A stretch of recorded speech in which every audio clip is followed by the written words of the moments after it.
Shalom semua teman-teman Bible Study, apa kabar? Kembali kita berjumpa di Bali, di suatu villa yang sangat nyaman. Saya senang sekali bisa menemukan tempat yang tenang, yang bisa menenangkan jiwa kita. Memang dari pagi subuh sudah bangun dari Jakarta, namun hari ini jiwa kami tenang karena kami sengaja untuk duduk di kaki Tuhan, di hadapan hadirat-Nya, untuk secara intensional di waktu yang sudah di-fix.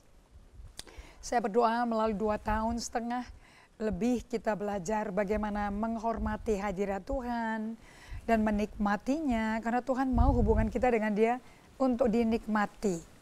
Bukan hubungan yang harus ngadep gitu loh.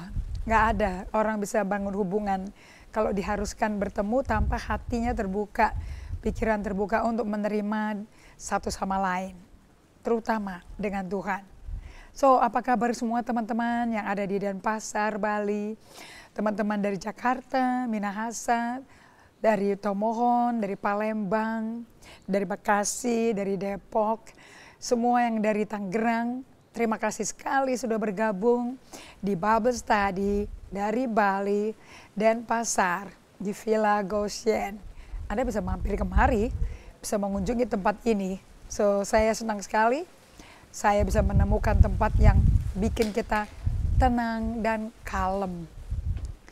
Oke, kita akan belajar melanjutkan apa yang dibagikan di hari Kamis.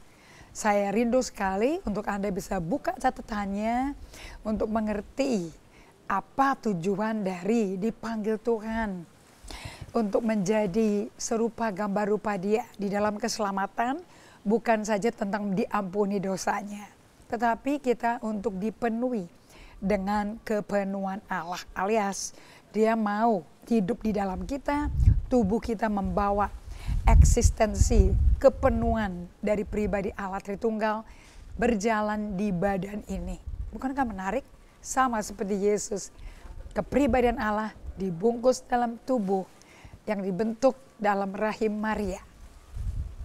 Dia Allah seperti bukan manusia, Dia manusia seperti bukan Allah. So, kalau Anda kepingin menjadi serupa Yesus, artinya Anda hidup sejalan dengan waktu Yesus menjadi manusia sempurna. Hidup di bumi, tapi selalu intim dengan Bapaknya. Dan hanya melakukan kehendak Bapaknya. What about you? Anda sudah menangkap ini? Inilah kehendak Allah. Kita berdoa dan kita masuk dalam pelajaran ini. Amin.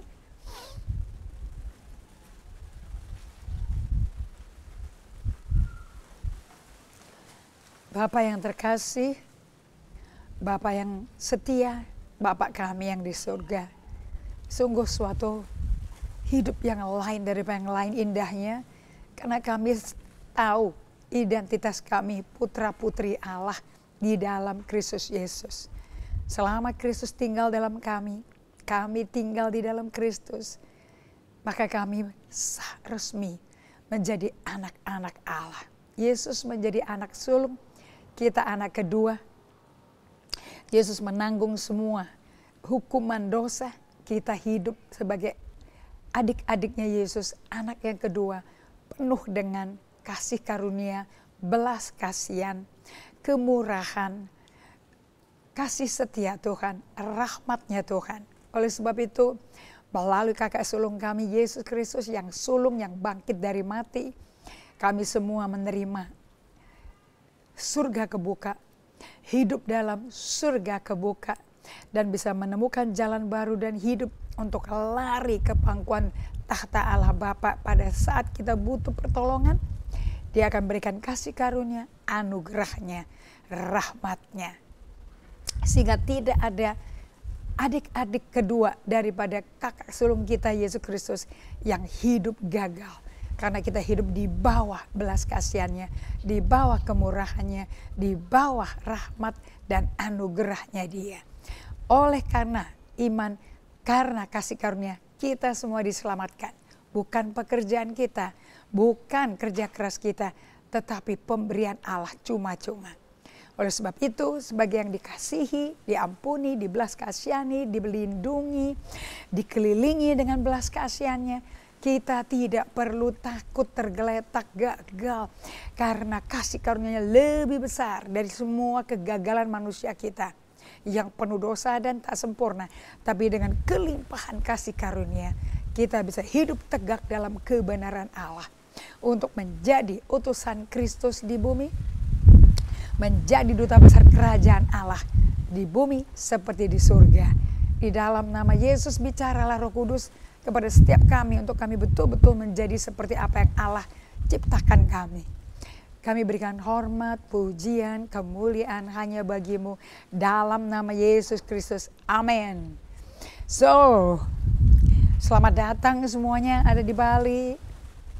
Selamat datang dan selamat bergabung semuanya dari Jabodetabek, Jakarta, Bogor, Tangerang, dari Depok, dari Sulawesi, dari Papua. Halo Ibu John Carol Tangku, Ibu Triani dari Sorong, Ibu Jane Carol dari Banyuwangi.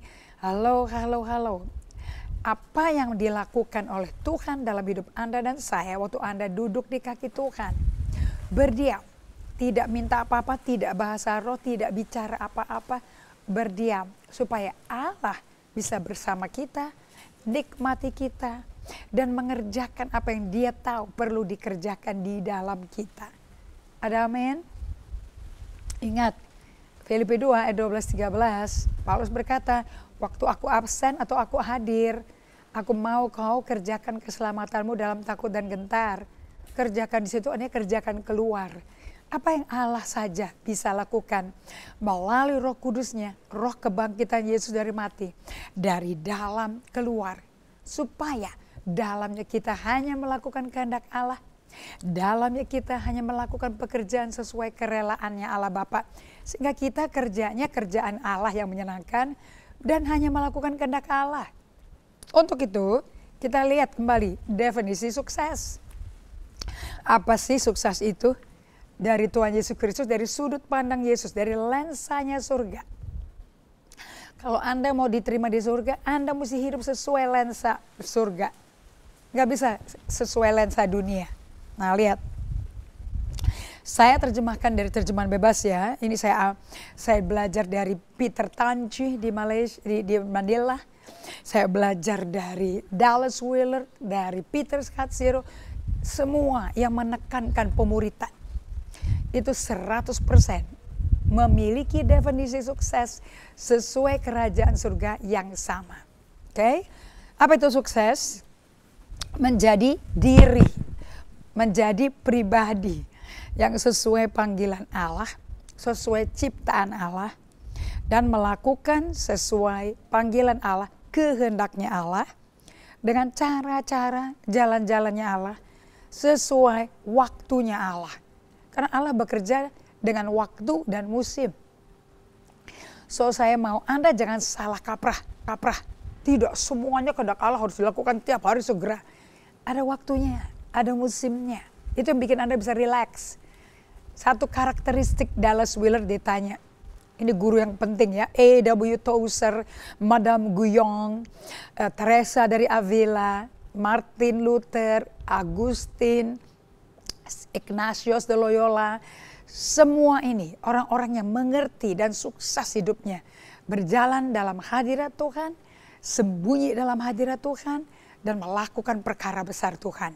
Dan menghidupi kehidupan sesuai kehendak Allah. Nah, sukses sesuai Alkitab, according to Scripture, is becoming the person God calls you to become. Is becoming the person God calls you to become and doing what God calls you to do. So if you are not becoming what God created you to be, you cannot be doing what God calls you to do in His way and according to His timetable. Jadi kenapa saya lahir di 65 tahun yang lalu? Kenapa Anda lahir di tahun 1975. Kenapa ada yang lahir 1965? Itu kelahiran-kelahiran diatur Tuhan. Makanya ada kelahiran yang di luar kehendak Allah. Ada hubungan laki perempuan, pacar atau yang orang yang tidak mau menikah, kok tetap bisa hamil? Karena ada tujuan bagi Allah untuk benih itu lahir. Walaupun bejananya belum setia sama Tuhan. Ingat ya, kejadian kita ajaib dan dahsyat loh. Daud itu lahir di luar nikah. Karena maminya bukan istri sah daripada Isai. Sama sekali. So, kita sudah bahas di Matius 25 ayat 21. Di mana sesuai firman Yesus berkata, ini kalau orang kenal dirinya siapa dalam Kristus, dia pasti melakukan apa yang Tuhan ciptakan dia untuk apa. Makanya panggilan dan karunia Roh Kudus gak pernah Tuhan sesalkan. Karena kita lahirnya udah dengan destiny dan maksud. Maka kata tuannya itu kepadanya, Matius 25 ayat 21. Baik sekali perbuatanmu ini kepada hamba yang dapat 5 talenta, 2 talenta. Yang 1 talenta malah benar-benar jahatnya gak keruan.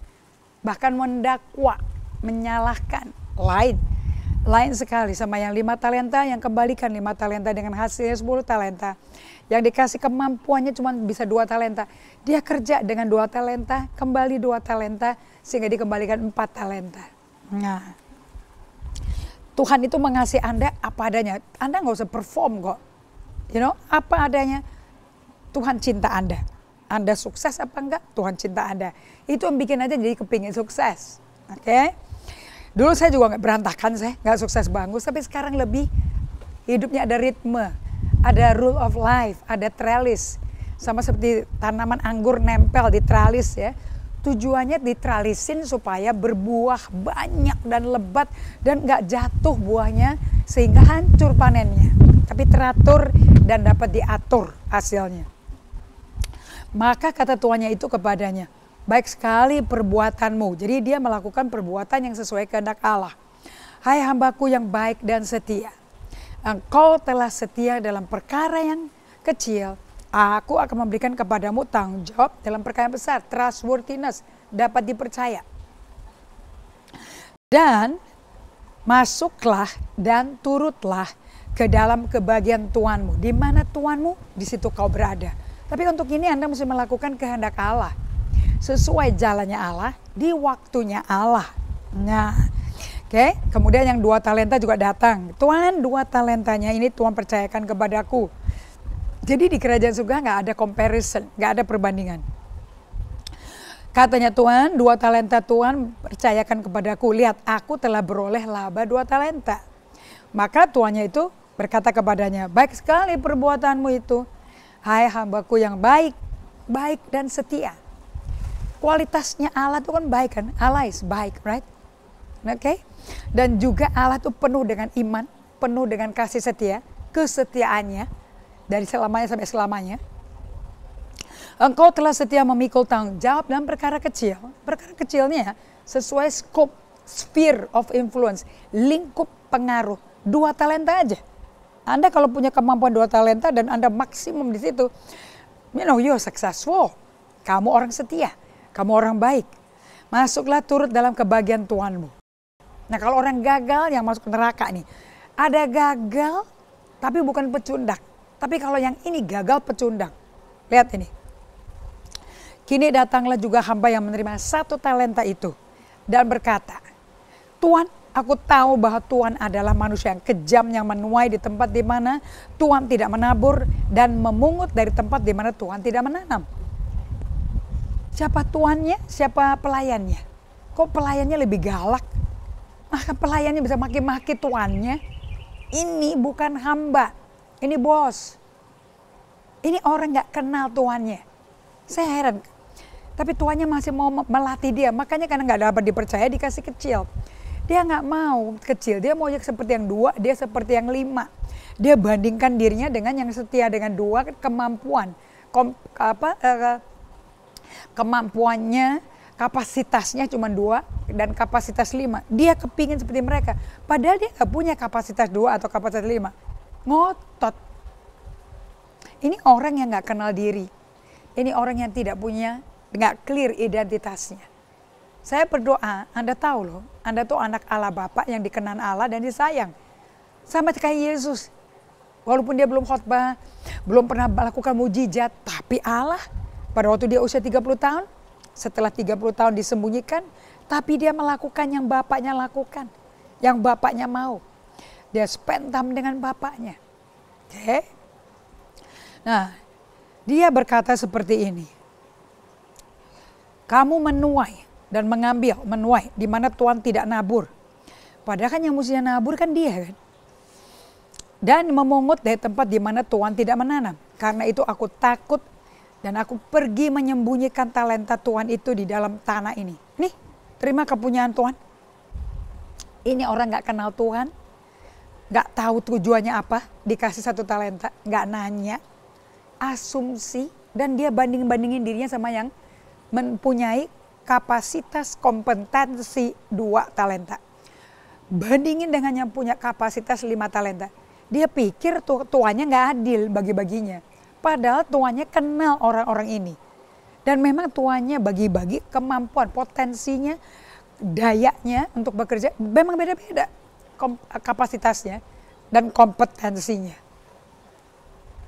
Ini orang gak ngerti sama sekali. Maka jawab dilempar balik ke tuannya nih. Dia hina pemberian kecil itu. Maka jawab tuannya itu. Hai kamu, lihat nih. Kondisi, sifat, natur daripada orang seperti ini. Kau hamba yang jahat, masih dipakai kata hamba tapi hamba setan. Hamba yang jahat dan malas. Jadi kamu sudah tahu bahwa aku menuai di tempat di mana aku tidak menabur, memungut di tempat di mana aku tidak menanam.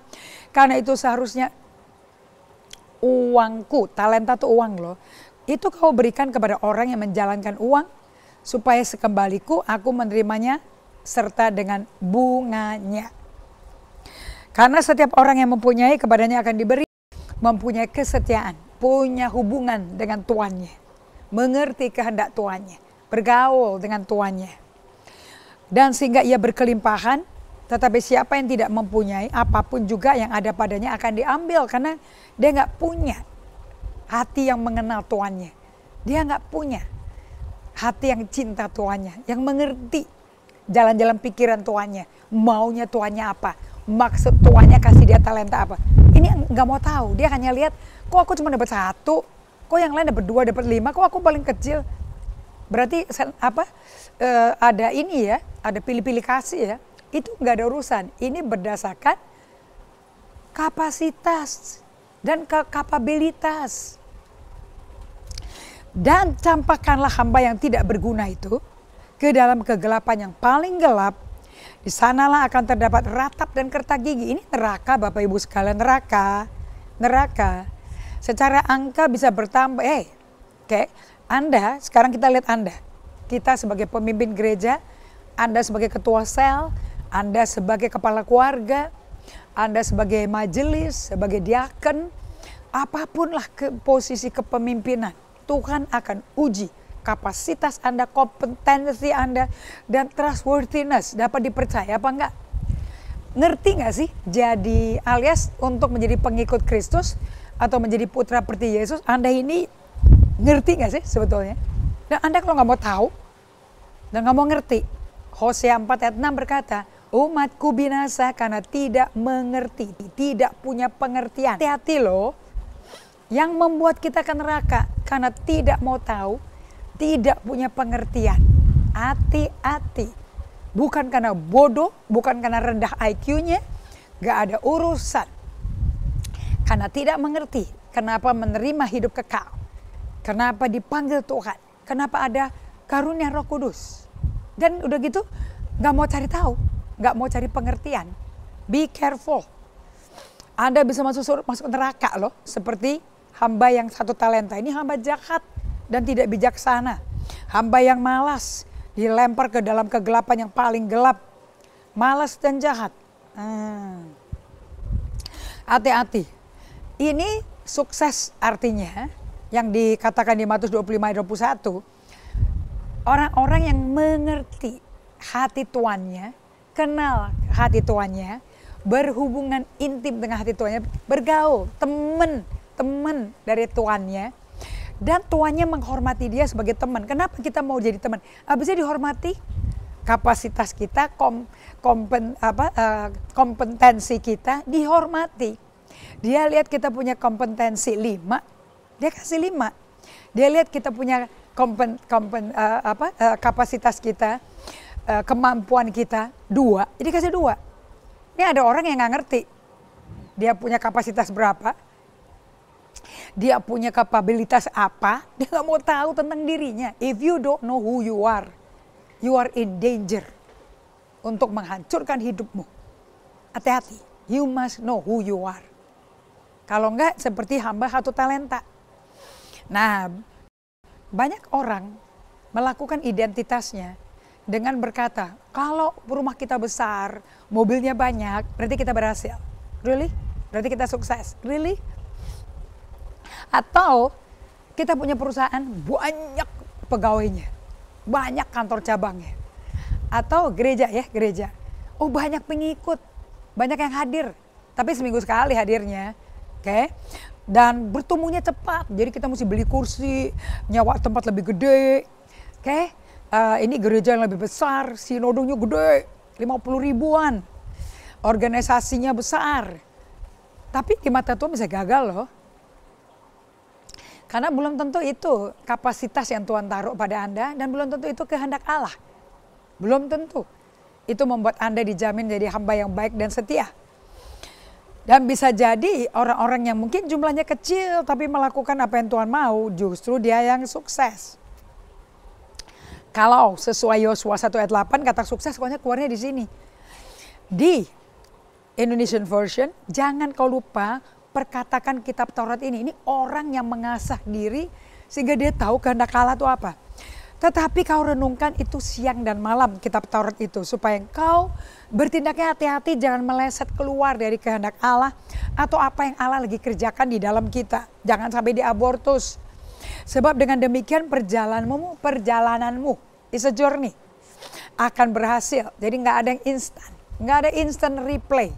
Everything is a journey. Take time, slow down, dan akan beruntung. Nah, kata berhasil di sini sukses di New King James Version. This book of the law shall not depart from your mouth, but you shall meditate in it day and night, that you may observe to do according to all that is written in it. For then you will make your way prosperous, and then you will have good success. Ini loh, hamba yang setia dan baik adalah hamba yang tahu sekali kehendak Tuhannya dan rela Tuhannya ikut bekerja dan mau bekerja mengerjakan kehendak dia di dalam kita, dan kita nggak ngomel tapi taat, because your obedience membuat Anda menjadi orang yang betul-betul memiliki karakter pribadi serupa gambar rupa Allah. Oke, nah kalau kita lihat Yohanes 15 ayat 1 sampai 8, syarat jemaat sukses di mata Tuhan Yesus adalah hidup Anda itu adalah hidup abiding in Christ. Hidup tetap berada di dalam Yesus. Makanya semua suratnya Paulus ke gereja-gereja, janji Allah selalu bersyarat Anda di dalam Yesus. Anda di dalam kasih, Anda di dalam Kristus. Kalau tidak, Anda nggak tahu kehendak Kristus dan caranya Kristus mau kerja yang sesuai kerelaan dia di dalam kita. Nah, kita juga mesti rela ikut kemauan dia. Untuk hidup seperti itu, Anda mesti jadi carang Yesus pokoknya. Kalau tidak, Anda nggak bisa sukses. Anda nggak tahu kehendaknya Yesus apa. Oke, so kita mau belajar hari ini, siapa sih di mata Tuhan orang yang sukses itu siapa? Let's go ke Yohanes Pembaptis. Mari kita melihat pelayanan sukses di mata surga dalam Alkitab. Pelayanan sukses di matanya, lensanya Allah Bapa. Oke, yang ada di dalam Alkitab, yaitu pelayanan Yohanes Pembaptis. Oke, saya mau mundur sebentar ya ke definisi bahasa Inggrisnya dari kata sukses, yaitu supaya Anda bisa jelas nih. I really want to emphasize di sini. Success adalah according to the scripture is becoming the person God calls you to become. Nah, jadi Anda ikut sama saya belajar untuk datang ke hadapan Tuhan di waktu yang udah di set supaya Anda nggak absen-absen, bikin segala macam alasan. Oke, Anda solitude and silence in the presence of the Lord. Anda wait patiently, menanti-nanti dengan sabar sampai bisa dengar hadiratnya datang. sampai bisa dengar suara Tuhannya. Nah, itu akan menghasilkan a becoming. You become. Success is becoming, God calls you to become. Becoming the person who God calls you to become. Oke? Nah, apapun yang Anda lakukan bersama saya akan menghasilkan Anda menjadi a person. What kind of person? You are becoming someone. Nah, who is the someone? Someone-nya itu Roma 8 ayat 29, someone serupa Kristus. Alright? You are becoming someone every second of every hour of every day of every week of every month of every year of your life, you are becoming someone. Saya semenjak rutin melakukan, datang ke hadapan Tuhan, melakukan solitude and silence, minimum 2 kali sehari. Minimum dah, jangan sampai enggak 2 kali. Harus 2 kali. Nah kalau kita lakukan every second of every hour of every day of every week of every month of every year of your life, you become someone. Saya merasa saya menjadi serupa Kristus. Isn't it amazing? Nah resikonya kalau kita nggak mikirin dan cuek total, we are not thinking twice about what you are becoming. Kita mesti mikir, aku ini ikut SS, datang ke Tuhan, hidup kontemplatif, slowing down. Ini tujuannya buat apa sih? Why do we do that? Oke, verse ngapain sih tiap hari kita melakukan ini? For what? Minimum 2 kali sehari. To become what? To become like Christ Jesus. Karena Kristus masuk ke dalam kita waktu kita diam. Infus hadirat Allah terjadi. Jadi jiwa kita terus diisi hadirat Allah. Jadi kitanya semakin berkurang-kurang, Allah bertambah-tambah. I become more like Jesus. I'm not Jesus, but I'm becoming. Itu syarat kalau Anda mau tahu melakukan kehendak Allah Bapa. You are becoming someone. Anda menjadi seseorang. Seseorang ini siapa? Serupa Kristus apa enggak? Karena di dalam Kristus kita adalah ciptaan baru. Yang lama sudah berlalu, sesungguhnya yang baru sudah datang. Nah, jadi jangan pernah nggak mikir sama sekali aku mau menjadi seperti apa. Jangan ya. Karena kalau Anda nggak menjadi serupa Kristus, Anda nggak bisa melakukan kehendak Allah sama sekali. Dan Anda tidak bisa ditransformasi dari dalam keluar menjadi serupa Allah, serupa Kristus. Nah, alasan kenapa orang nggak mikir satu kali aja, nggak mikir sama sekali, untuk supaya mikir, aku ini berdoa, ikut seminar, aku ini duduk di kaki Tuhan, menyembah Tuhan, aku kobarkan karunia bahasa doaku, aku memuji Tuhan. Ini tujuannya menjadi apa ya? Menjadi apanya itu lebih penting daripada doingnya. Nah kita sama sekali nggak mikir kita tuh udah jadi serupa Kristus apa enggak. Anda tahu nggak kenapa? Karena kita udah tenggelam sama kesibukan doing. Sibuk melakukan pekerjaan buat Tuhan. Untuk Tuhan, bagi Tuhan. Kita sibuk ngurusin semuanya itu. Nah, akibatnya kita nggak beri perhatian. We pay no attention kepada kehidupan rohani kita. Ingat ya, untuk jadi pengikut Kristus, Anda mesti jadi orang rohani. Dan dalam kehidupan saat ini, sibuk dengan gadget. Tangan nggak bisa lepas dari gadget, pikiran nggak bisa lepas dari handphone, kerja di situ, hobi di situ, mainan di situ. Okay? Killing time karena mau relaxation juga pakai handphone. Maka Yesus berkata seperti ini, untuk kamu menjadi serupa Kristus, maka Yesus berkata, it is enough for a disciple to be like his teacher. Cukup untuk murid menjadi seperti gurunya, tapi nggak bisa lebih dari gurunya. tapi setara sama gurunya. Kalau hidup kita udah serupa Yesus, kita akan mengalami kehidupan yang puas. Kita nggak ada dahaga, relax, rest sama sekali di hadapan Tuhan. Bentuk manusia sempurna adalah serupa Yesus. Oke, jadi kalau kita ikut Tuhan, kita tuh bukan sekedar nyari diampuni. Enggak, lebih dari itu saudara-saudara sekalian. Kita mau dipenuhi dengan kepenuhan Kristus. Nah, ternyata hidup menjadi serupa Kristus itu adalah kehidupan menjadi murid Yesus. Oke, saya berpikir pemuridan adalah dikasih tahu oleh Yesus. Pemuridan adalah satu-satunya cara untuk mengobati kondisi kemanusiaan kita yang gak sehat. Dari hidup stres jiwanya karena tergesa-gesa, kecemasan, bingung, bimbang, ketakutan, marah-marah, malu, hina. Kehidupan manusiawi dah yang berantakan. Itu obatnya adalah pemuridan. Karena dalam pemuridan kita belajar, seorang murid gak bisa lebih hebat dari gurunya. Nah, jadi pemuridan oleh Yesus itu apa Dan? Pemuridan oleh Yesus adalah sekarang ini ya, kalau di gereja duduk di kelas 6 minggu bagaimana mengalami pertumbuhan rohani. 6 minggu bagi orang-orang percaya baru ditanam dasar kekristenan.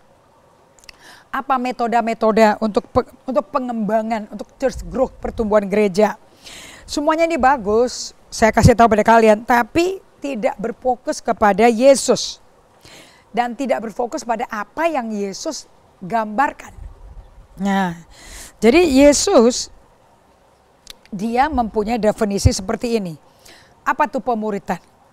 Pemuridan adalah menghasilkan pembelajar-pembelajar dengan gaya hidup Yesus yang ada di badan mereka, di tubuh kita.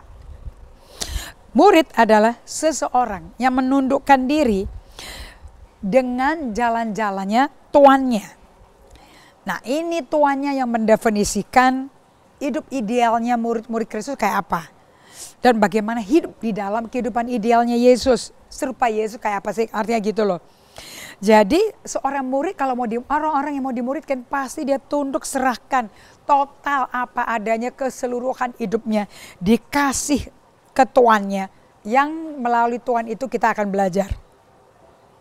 Dengan kata lain, pemuridan di lensa surga adalah menemukan kembali kehidupan di bumi, di dalam Kristus dan Kristus dalam kita. Di mana hidup kita persis sehari-harinya kayak Yesus.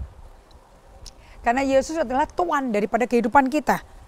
Amin. Nah, mau tahu orang yang hidupnya kayak seperti ini, seperti definisi ini, namanya Yohanes Pembaptis. Mari yuk kita lihat pelayanan Yohanes Pembaptis sebagai pelayanan yang sukses. Kita lihat latar belakang Yohanes Pembaptis. Ini orang sukses apa enggak ya? Latar belakangnya dia dari keluarga terhormat suku Lewi, ayahnya imam besar dari suku Lewi dengan pendidikan dan status sosial yang penting dalam komunitas, namanya Sakaria.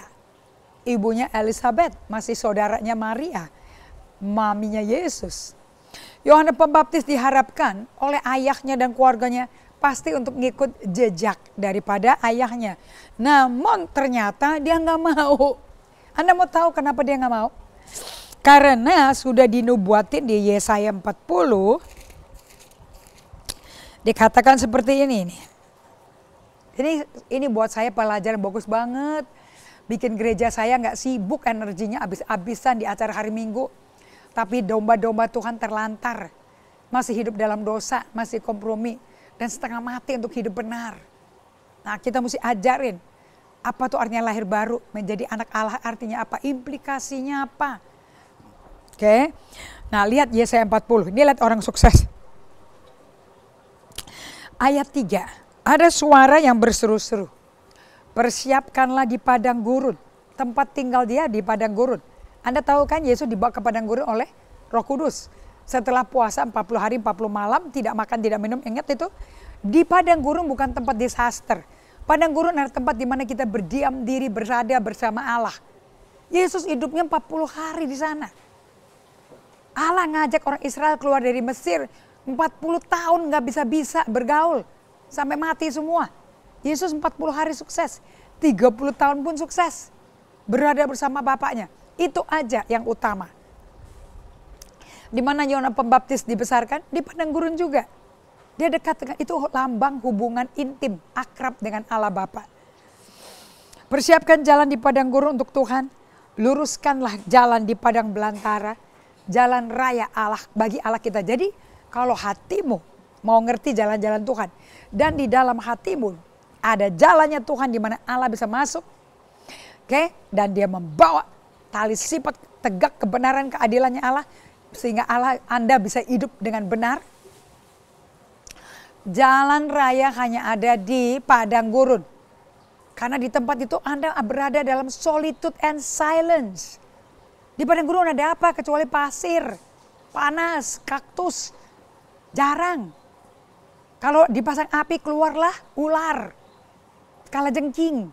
Tapi nggak penuh. Padang gurun jangan dibilang sebagai tempat yang mengerikan. Tetapi itu adalah tempat apa? Tenang, kalem, sendiri bersama Allah. Setiap lembah harus ditutup, setiap gunung dan bukit diratakan. Tanah yang berbukit-bukit harus menjadi tanah yang rata. Dan tanah yang berlekuk-lekuk menjadi dataran. Maka kemuliaan Tuhan akan dinyatakan. Dan seluruh umat manusia akan melihatnya bersama-sama. Orang akan lihat Kristus di engkau. Yang bikin kita serupa Allah adalah kemuliaan Allah ada pada kita. Sungguh Tuhan sendiri telah mengatakannya. Kita lihat si Yohanes Pembaptis. Pada waktu itu dia membaptis orang di Sungai Yordan. Kemudian datanglah orang-orang Farisi. Dan orang-orang Farisi bertanya, kamu tuh siapa? Aku mesti kasih jawaban loh kepada orang yang ngutus kami loh. Kamu tuh siapa sebetulnya? Apakah kamu Mesias? Kok kamu baptis sih? Jadi kamu ini siapa sebetulnya? Oke, lihat jawabannya Yohanes Pembaptis. Dia berkata, aku bukan Mesias. Yohanes 1 ayat 20. Aku bukan Elia. Aku bukan Nabi. Yohanes 1 ayat 21. Aku adalah suara di padang gurun. Persiapkan jalan buat Tuhan. Yohanes 1 ayat 23. Aku baptis dengan air. Tetapi Mesias yang akan datang. Dan aku tidak layak untuk membuka tali kasutnya. Yohanes 1 ayat 27. Jadi kita lihat di sini si Yohanes Pembaptis orang yang tahu sekali kehendak Allah bagi dia itu apa, panggilannya apa, untuk ngapain, gimana, untuk menyelesaikan pelayanan dia tahu detail. Jadi ditrak-trakin, diancam, ditekan, dipertanyakan, tidak tergoyah sama sekali. Pelayanan Yohanes Pembaptis cuma 2 tahun. Dan Yesus berkata ini pelayanan sukses. Yuk kita baca yuk Matius 11 ayat 11. Yesus berkata, aku berkata kepadamu, sesungguhnya di antara mereka yang dilahirkan oleh perempuan tidak pernah tampil seorang yang lebih besar daripada Yohanes Pembaptis. Namun yang terkecil dalam kerajaan surga lebih besar daripadanya. So kita lihat bagian pertama. Sesungguhnya di antara mereka yang dilahirkan oleh perempuan tidak pernah tampil seorang yang lebih besar daripada Yohanes Pembaptis. Jadi yang paling besar siapa sebagai hamba Tuhan yang sukses? Yohanes Pembaptis. Kita baca dari New Living Translation. I tell you the truth. Of all who have ever lived, none is greater than John the Baptist. None is ever greater than John the Baptist. So, kita lihat nih. Di mata Yesus ini orang sukses.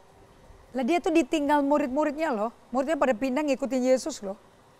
Makanya kalau tidak ada banyak ribuan orang hadir di kebaktian Anda. Apakah itu gagal? Atau kalau banyak banget Anda sukses? Belum tentu. Ini orang malah ditinggal pengikutnya. Tapi Tuhan Yesus bilang dia sukses. Dan Anda mau pakai lensa bumi, duniawi. Kayak perusahaan, kalau banyak cabang, buka distributor, buka agen-agen Indonesia Barat, Tengah, Timur, cabangnya di seluruh Indonesia. Sukses. Gereja jadi pemikirannya sama. Anda mau tahu gereja itu sehat apa enggak? Lihat dari pemimpinnya, gaya hidupnya dia apa, value dia apa, budayanya apa. Banyak itu sukses, kurang itu gagal, atau seperti Yohanes Pembaptis, asal bisa melakukan kehendak Allah, sesuai jalan-jalannya Tuhan, sesuai waktunya Tuhan. Kan Yohanes Pembaptis nggak main nyelonong muncul aja begitu. Tapi waktu kelahiran dia diatur loh. Sebelum kelahiran Yesus.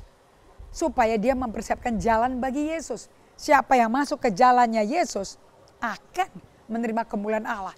Dan dunia akan lihat siapa Tuhan di kehidupan kita yang membawa kemuliaan Allah. So kita lihat ya gaya hidupnya Yohanes Pembaptis. Dibesarkan di padang gurun. Sebelum diluncurkan ke pelayanan publik, Yohanes Pembaptis berakar di dalam Tuhan Allahnya. Karena dia hidupnya di padang gurun.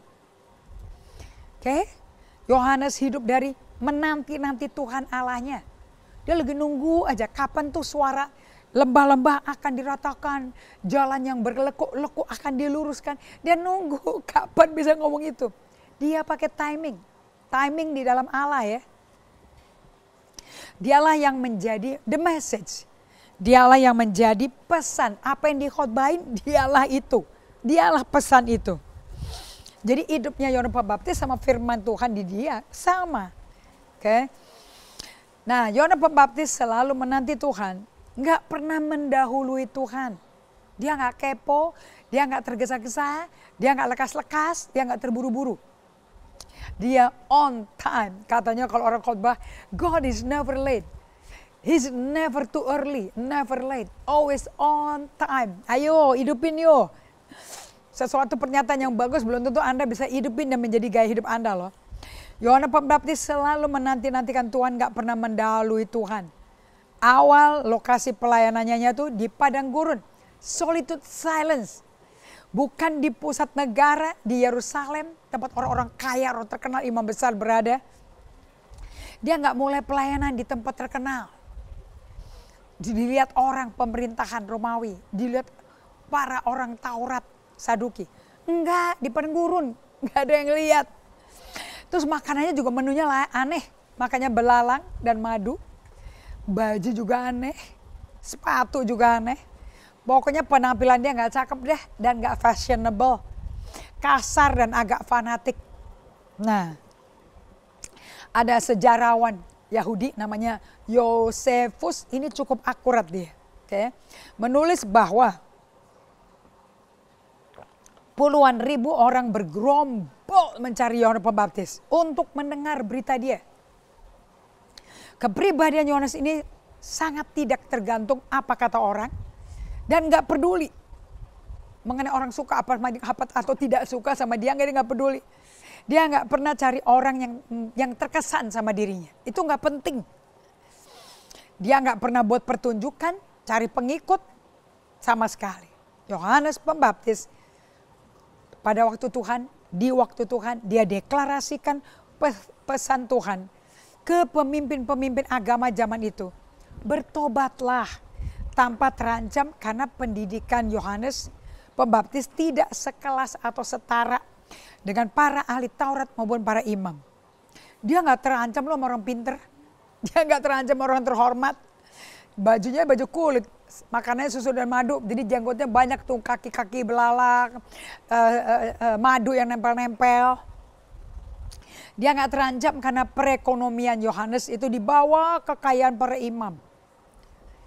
Pemimpin agama saat itu sangat berkuasa dengan permintaan Romawi dan Yahudi. Yohanes Pembaptis bukan siapa-siapa laginya.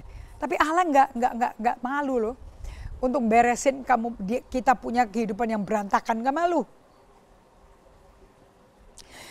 Pemimpin-pemimpin agama sangat berkuasa dengan pemerintahan Romawi dan Yahudi. Yohanes Pembaptis bukan siapa-siapa. Semua faktor di atas di sono, ahli Taurat, segala macam orang kaya. Bagaimana dengan kita pemimpin jemaat saat kini? Kita menyamakan diri kita dan pemimpin dunia kita untuk Kristus apa tidak?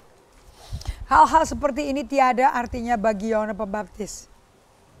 Yohanes Pembaptis tidak pernah menyesuaikan khotbahnya demi diterima orang atau agar tidak menyinggung perasaan orang. Oh, dia nggak berani.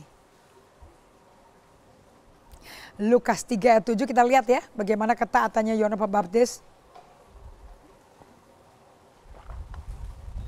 Lalu dia berkata kepada orang banyak yang datang kepadanya untuk dibaptis. Ada orang yang mempertanyakan, ada orang yang minta dibaptis Yohanes Pembaptis.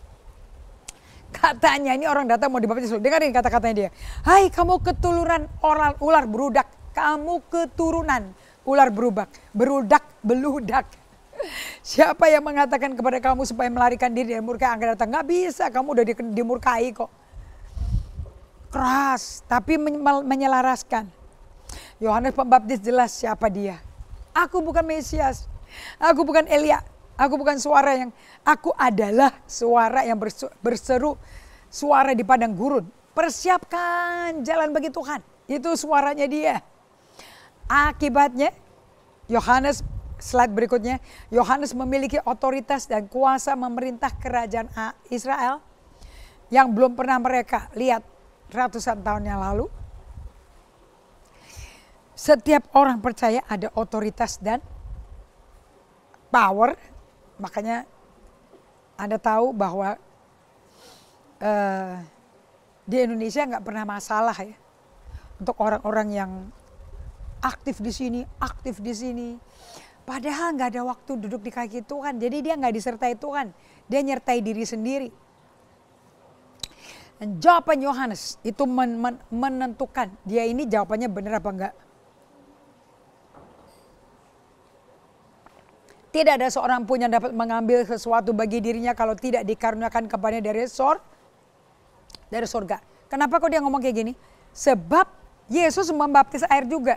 Dan pengikutnya Yohanes Pembaptis mengikuti Yesus. Dan Yohanes Pembaptis berkata seperti ini, Yesus juga berkata seperti ini. Gak ada seorang pun yang dapat mengambil sesuatu bagi dirinya kalau tidak dikaruniakan kepadanya dari sorga.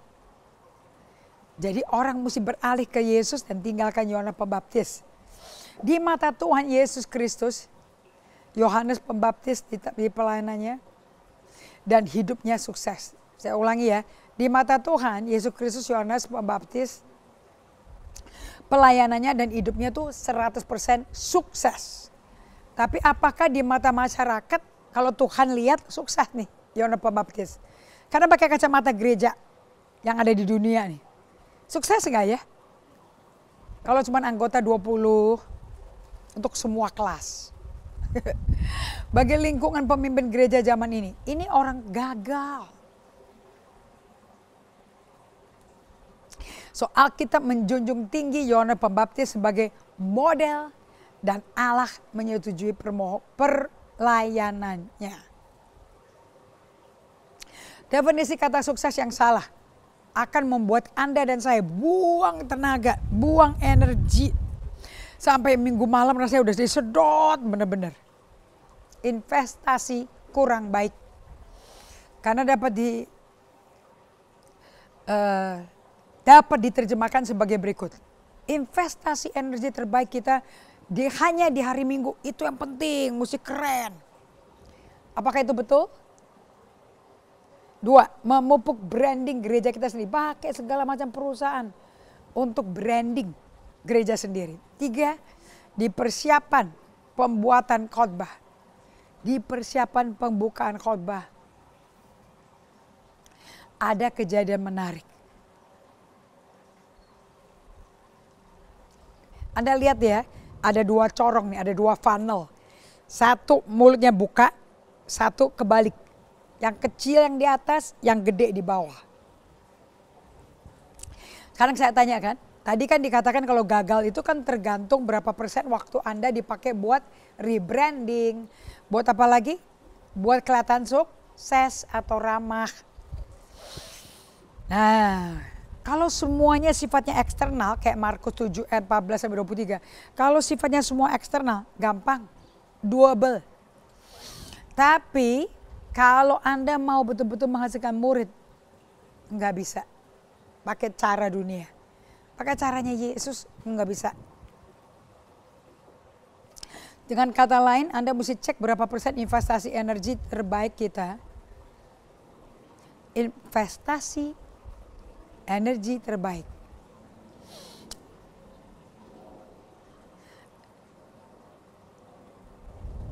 Hidup kita pribadi dengan pemuritan dalam hidup kita pribadi dan di orang lain, terutama bila hal ini tidak atau sedikit sekali menghasilkan murid. Nah lihat ya, kalau lihat corong yang gede di atas, yang kecil di bawah, itu berapa tetes tuh dari nyawa orang diluncurkan ke dunia. Kenapa sampai hari ini tidak ada gereja berhasil melakukan pemuritan? Kalau dari gede mencut sampai ke bumi dapat apa? Capeknya, keselnya. Kalau Anda seperti itu, Anda lunglai, terus Anda menyalahkan kesalahan ke orang lain, ribut hal ini dan hal itu. Oke, tapi ini menghasilkan murid-murid sama sekali. Tidak ada pemuritan yang one size fit all, itu enggak ada. Di Markus 12, Maria itu selalu saja spend time dengan bapaknya di surga.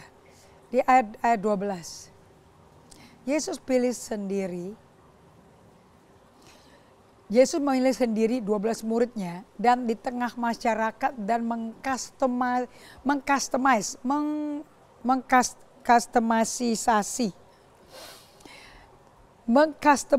trainingnya dan mengcustomize pemuritannya sebab kebun anggur mereka unik. Nah, berapa dari Anda dan saya mesti latihan untuk melihat orang sekitar kita adalah orang-orang Phoenix.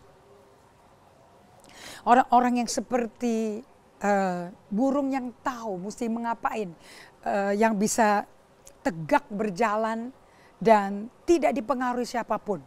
You know? Ini pemuritannya ini dilakukan oleh Yesus dengan training yang disesuaikan. Dan pemuritannya sesuai dengan kebun mereka yang unik. Pemuritan Yesus tidak dapat diburu-buru. 3 tahun loh. Tercatat malah 3 tahun setengah. Gak ada 3 bulan. Gak ada 1 minggu atau 3 kali hadir di training. Langsung jadi murid Kristus. Yang menjadi becoming disciple Yesus. Makanya bisa doing the will of God. Sesuai pekerjaan perelaan Tuhan. Gak ada. 3 tahun. Yesus menciptakan budaya gereja yang secara mendalam merubah gaya hidup orang Kristen. Sebagai pemimpin gereja saya harus menyadari, ini kesaksian saya ya, apakah saya alami ketiga kegagalan di dalam hidup saya pribadi dan baru bisa melengkapi jemaat gereja. Akibatnya, karena kita nggak bisa beri apa yang kita nggak punya, akibatnya dapat menciptakan komunitas yang alkitabiah, dan yang sehat dan menghasilkan pemuritan khusus. Anda dan saya mesti ingat, kita tidak bisa memberi apa-apa yang kita tidak diberi. Nah, jadi sekarang saya mau tunjukkan, kita kembali lagi ke corong tadi ya. Nah, corong yang gereja seperti sistem dunia gede di atas, tapi yang diutus kecil 2-3 orang. Kalau cara Yesus, corongnya kebalik, justru yang kecil yang di atas. Yang bawah yang gede. Nah ini baru yang sistem transformatifnya Yesus. Baru betul-betul berhasil untuk apa? Untuk mengutus jiwa-jiwa. Jadikan semua bangsa muridku. Kalau cara modern day discipleship, gaya modern. Yang pakai digital. Dan hanya ikut program-program aja. Masa ikut program sekali langsung dapat sertifikat. Langsung berubah karakternya, kan enggak dong. Kalau modern day hanya gede, makanya mega church itu penting. Ukuran mega, musuh gede dulu. Tapi berapa yang diutus? Ke lingkungannya, ke tempat kerjanya. Berapa orang yang betul-betul bisa mengenal, terdampaki dengan hadirat Tuhan melalui Anda? Bukan nginjil loh, tapi melalui kelakuan serupa Kristus, itu yang penting. Kalau perlu ngomong, itu John Calvin ngomong gitu. Nah, berapa persen? kalau Anda perhatikan baik-baik ya, berapa persen investasi energi terbaik kita dalam pemuritan, dalam hidup kita pribadi, alias Anda mesti ngalami, Anda kalau jadi pemimpin gereja, mau jadi gembala, Anda mesti ngalami pemuritan sendiri oleh Tuhan Yesus. Gak bisa enggak. Kalau fokus Anda gedenya, Anda fokus energinya ke acara hari Minggu, seminggu sekali. Pokoknya yang paling keren, yang paling bagus semuanya di situ semua energinya. Di situ Anda lakukan pemuritan. Oke? Tapi untuk karena banyaknya program, Anda nggak pernah ada waktu untuk memuridkan diri Anda sendiri bersama Yesus. Akibatnya Anda juga nggak bisa memuridkan orang lain karena juga nggak tahu, nggak pernah ngalami. Anda dapatnya kursus melulu, seminar, konferensi, sekolah teologi ya, tapi Anda belum sempat dimuridin Yesus. Yang ini nggak ada kayaknya. Oke? Nah, terutama bila hal ini tidak ada atau sedikit sekali menghasilkan murid sama sekali tuh. Energinya hanya di acara hari Minggu, dikit banget tuh muridnya tuh. Lihat tuh kayak corong kebalik. Oh, corong yang benar malahan ya posisinya. Gede di depan, yang diutus sedikit, yang jadi murid sedikit. Tidak ada pemuritan. Dan ingat ya, nggak ada pemuritan gereja saya, pasti cocok semua di gereja Anda. Belum tentu, tergantung pemimpinnya. Kalau buat saya, EHS cocok. Itu memang ini buat saya deh, ini dicetak buat saya. Oke, nah kalau lihat di Yesus, dia fokusnya energinya habis di 12 orang. Dari 12 orang itu, muncul ribuan, jutaan, miliaran orang terima Yesus. Tanpa kita ketemu Petrus, Yohanes, Yakobus loh. Nggak ketemu Matius, Markus, Lukas loh. Nggak ketemu Thomas. Tapi melalui mereka punya pengalaman hidup dengan Yesus, kita semua diubah.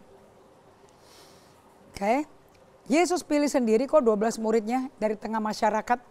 Dan dia bikin training yang di-customize, yang dicocokin, disesuaikan dengan 12 orang Yahudi itu. Dan pemuritannya sesuai dengan kebun mereka yang unik.